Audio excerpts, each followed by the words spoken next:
What, according to you, is innovation? How would you define the term from an economic perspective?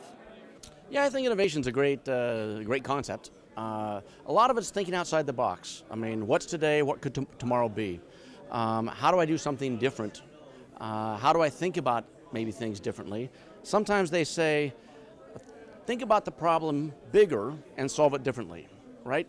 And so sometimes it's really stepping back and seeing it differently and trying to fix a problem in a better way. So how do I leverage technology and all these ideas to solve problems in a way that maybe I couldn't in the past or I didn't think about in the past? How do you believe Macedonia can create an innovation-driven economy?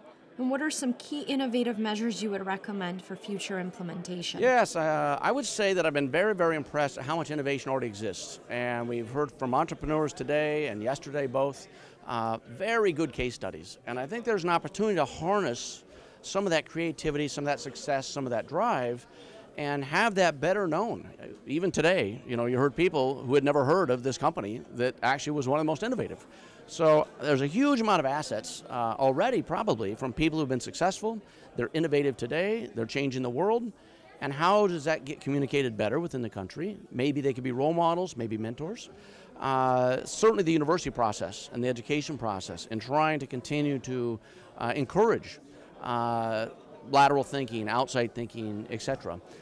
Best practices. Often it's looking at best practices. I was very impressed yesterday when the entrepreneurs, all of them, had gone outside the country to look at best practices and bring it back and adapt it for Macedonia.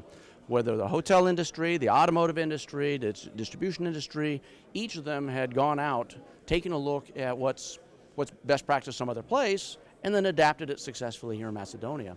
So I think there are a number of sources for innovation culturally that can be implemented, but I think there's some great case studies that we saw that could be profiled and maybe publicized better as good examples.